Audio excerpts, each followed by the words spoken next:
Ayan. Ito yung pispa ng hito mga guys. Ha? Kita na ba? Mura lang yung ano doon, fingerlings doon, no? Ah, yun pala. Ayun oh, malaki ng bunganga, may balbas na eh, oh. Lalaki. May bigote na oh. Ayan oh, ang dami mo. Ayan mga guys, oh.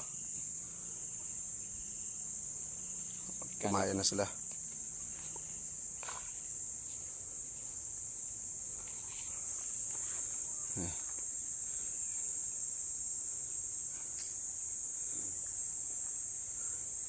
Oh, malalaki na nga.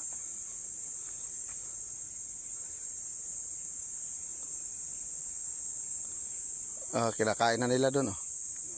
Magkaamoy na yun. Oh,